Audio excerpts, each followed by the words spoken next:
Alguns adversários estão pontuando que o Brasil já não é mais o mesmo. O Olise até disse que, quando foi questionado se tinha um jogador do Brasil, não tem que citar. Olha, eu acho que muita gente faz coisa para aparecer, né? Eu acho que o Brasil, em qualquer competição que vai, é um dos favoritos. Ninguém tem 5 estrelas no peito. A gente sabe que isso não entra em campo, mas a gente está aqui para jogar o nosso melhor, nosso futebol. A gente tem grandes jogadores brilhando nos maiores clubes do mundo, no caso do Vini, do Rafinha. Então a gente tem que dar o devido respeito à nossa seleção, aos nossos jogadores. Acredito que muita gente, principalmente na Inglaterra, com todas as pessoas que eu falo no meu time, respeitam muito o Brasil. A gente se sente respeitado. 5 estrelas, ninguém tem mais não, é só a gente. É só a gente, tá bom, Lise? Vamos abaixar a bola um pouquinho aí, tu tá marrento demais. Pra ter essa marra toda, tem que ser alguém, tu não é ninguém ainda não, Lise, tu não é ninguém ainda não, mas eu vou chegar em tu. É, teve uma entrevista aí, pra quem não tá sabendo, né? Teve entrevista perguntaram ao Lise quem é o grande jogador de tal seleção, da Alemanha, da Inglaterra, do Brasil, não sei o que, da Espanha. E aí ele foi falando, ia mal da Espanha, Kane da Inglaterra, não sei quem, não sei quem, aí do Brasil, aí ele não sabia ninguém, na hora soube ninguém. E aí, meu irmão, a turma caiu em cima, foi no Instagram dele, foi encher um saco. Ele depois se retratou aí numa segunda entrevista, já ele se retratou e tudo mais. Mas o fato é que eu tenho algumas coisas aqui para falar sobre o Olise, mas sobre a concepção em geral, como as pessoas no mundo do futebol estão vendo o Brasil hoje em dia, né? Porque para mim essa resposta dele vai nesses dois sentidos aí, no pessoal e no coletivo, né?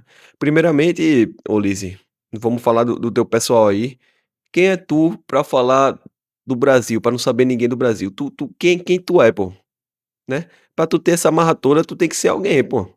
No mundo do futebol, tu pode ser uma grande pessoa, tu pode ser craque fora de campo, joga pra caramba dentro de campo, mas tu ainda não é ninguém. Ah, ganhou 2 Bundesligas, ganhou Copa da Alemanha, Supercopa da Alemanha, tem mais participações na temporada pelo Bayern do que jogos.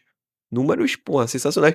E pra mim, o Olise tá, se não for o melhor, é um dos melhores pontas da atualidade aí do futebol mundial. Mas não conquistou nada ainda. Pelo Bayern, a obrigação é fazer isso aí que ele fez mesmo, pô. Se o cara joga no Bayern de Munique, na Alemanha, e não tem gol pra caramba, não tem assistência, o cara que é do meio pra frente, não tem esses números, aí tem alguma coisa errada. Se o cara joga no Bayern e não tem Bundesliga na carreira, não tem Copa da Alemanha, não tem esses títulos aí, alguma coisa tá errada, né? E aí ele já ganhou, eu pergunto, uma Champions League, vou nem perguntar de Copa do Mundo.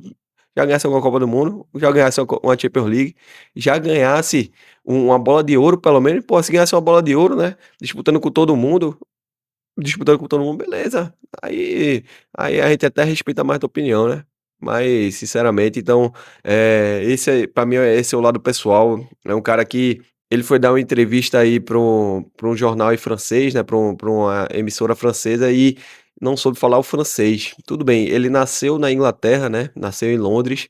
Ele tem cidadania inglesa, francesa, nigeriana e argelina, né? Então, assim, pô, se o cara tem essas cidadanias e quer defender a Nigéria, quer defender a Argélia, quer defender a França, isso aí é dele, eu não tenho nada contra isso. Cada um vai defender a camisa que quiser, o país que quiser, que bem entender, que faz mais sentido pra ele, né?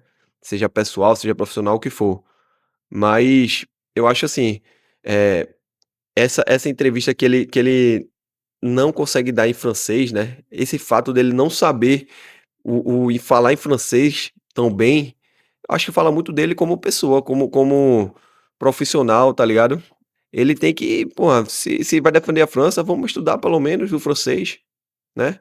Se ele é um jogador nível top mundial hoje, vamos ficar um pouquinho antenado no que tá acontecendo no futebol do mundo, pra poder falar algum jogador da maior seleção do mundo. Eu sei que tem perfis de jogadores, né? Tem jogador que trata realmente como mais uma coisa profissional, né?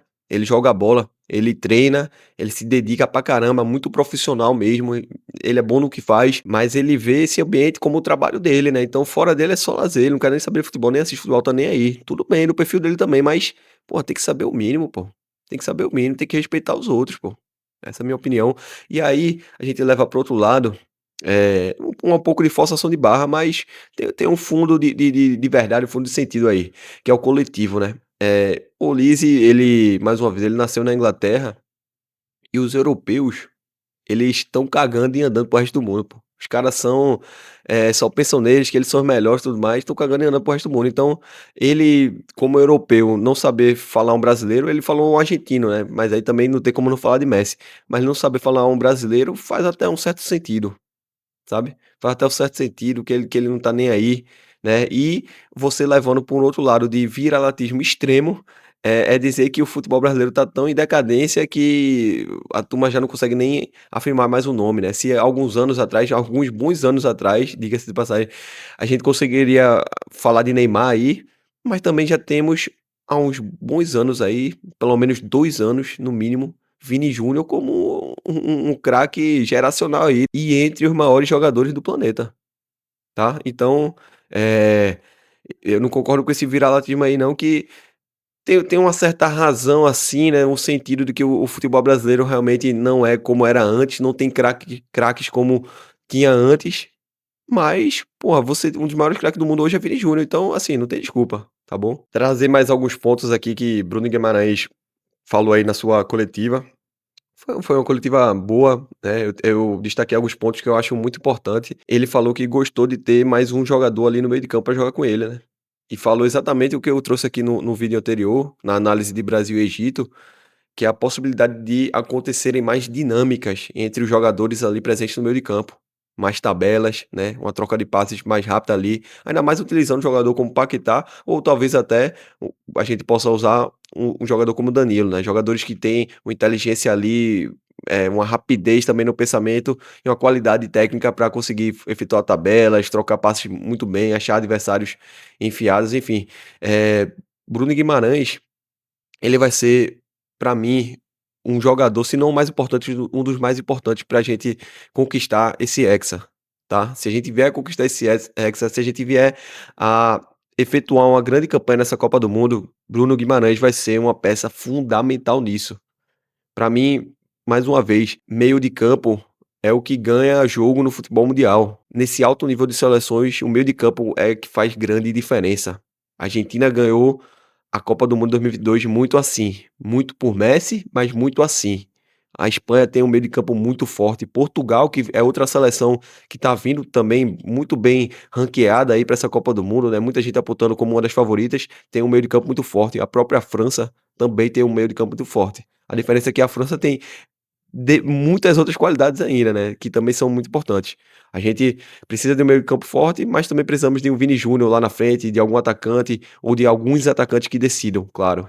Mas, o meio de campo é que dita ritmo nos jogos atuais, e aí ele gostou realmente e se sentiu mais confiante, né, se sentiu mais confortável para jogar com uma peça a mais ali. Eu acho isso de extrema importância e por mais que Ancelotti talvez não comece contra o Marrocos com esses 3 homens no meio do campo, pode ser que ao longo do jogo ele faça essa alteração e no decorrer dos jogos aí na competição, eu acho que naturalmente vai acontecer essa alteração. Outro ponto que ele trouxe foi o questionamento, até numa pergunta, sobre a marcação-pressão que o Brasil vem fazendo, né. E aí ele ressaltou um ponto importantíssimo que eu trouxe também no outro vídeo, que é o seguinte, essa marcação-pressão tem que estar afiadíssima, tem que estar afiadíssima. Contra o Egito, essa marcação-pressão vai funcionar, como funcionou. Contra a Escócia, contra o Haiti, contra talvez alguma seleção mediana ali, vai funcionar também.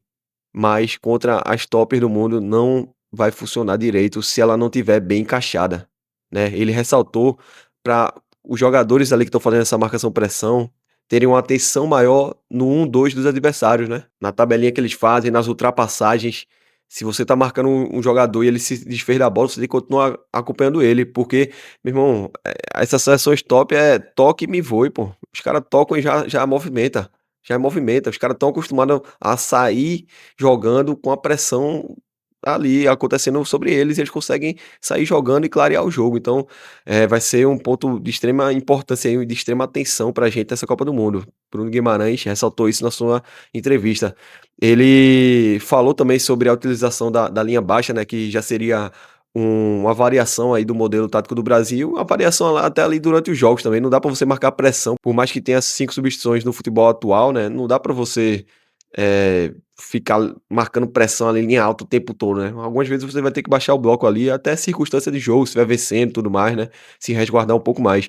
E aí ele vê como algo positivo também, E com certeza é algo positivo que a gente vai poder utilizar os nossos jogadores de ataque da melhor forma, como eles gostam, correndo, né? A maioria dos nossos jogadores gostam de ter a bola no campo para correr, então já é uma variação positiva. Acho que a gente vai ver muito isso também na Copa. E aí, só finalizando, ele falou um pouco sobre ele, o momento dele na seleção, né? Ele disse que é o melhor momento dele na seleção porque em 2022 ele não teve um ciclo de Copa completo, né? Dessa vez ele teve muita minutagem, muitos jogos. Apesar de ter tido uma lesão agora recente, passou 3 meses fora, ele até falou que ficou muito preocupado de não jogar a Copa, ou de jogar a Copa e não estar 100% mental e fisicamente. Ele também fala do mental, muito importante, né. Mas ele fala que agora atualmente ele tá 100% fisicamente, mentalmente, tá confiante pra caramba. Então, mais uma vez, é um jogador que vai ser de extrema importância. E Bruno Guimarães, eu não tô falando de jogar o que jogou contra o Egito não, ele pode jogar ainda mais, pô. Se o nosso meio de campo funcionar, é porque Bruno Guimarães funcionou. Então, é um jogador que tem tudo pra fazer a diferença nessa Copa do Mundo pra gente, tá. E um último assunto aqui, que eu vou trazer sobre o nosso adversário do Marrocos. Eu vou fazer um vídeo, né, no dia do jogo, no pré-jogo, tudo mais, analisando mais o Marrocos, trazendo mais pontos sobre a partida. Só que o Marrocos tem dúvidas também, né? Muitos questionamentos aí sobre o Marrocos. Ele não tá essa beleza toda, não. Continua sendo um adversário do mais alto nível, né? Sétimo no ranking mundial, o Brasil é sexto atualmente, mas teve desfalques, teve jogadores machucados agora no último amistoso. Ezazuli e Mazraoui. Esse nome é um pouquinho difícil, eu não vou, minha língua é um pouquinho presa, não vou conseguir falar exatamente não, mas é o lateral esquerdo e o ponta esquerdo ali, né, talvez meia esquerdo, ponta esquerdo ali do Marrocos. São dúvidas aí para a Copa do Mundo, não é nem questão de Brasil não, para a Copa do Mundo pode, a gente não tem todas as informações completas, então pode ser que ele jogue contra o Brasil, mas foram notícias ruins para ele e bom pra gente, né, assim, enfim. O que for bom pra gente, a gente vai, não tem essa não. A gente também teve machucado aí, Estevão fora, Militão fora, Rodrigo fora, não é só a gente que chora não, que ele chora também um pouquinho. Então desfalques importantíssimos aí pro Marrocos.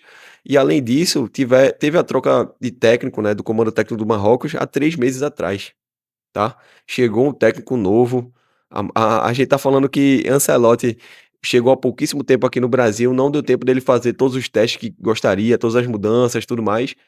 E o cara chegou agora no Marrocos. Então, é uma seleção que tem alguns jogadores também voltando de lesões, tem muitas questões sobre o Marrocos, muitas dúvidas, tá? Assim como o Brasil tem, eles também têm. Então, não é para pensar que vai ser algo perdido não. Todo mundo chega assim, todo mundo chega com suas questõezinhas, até a França tem, pô. Até a França tem, a Espanha tem. Então, vamos confiar na gente que vai dar certo.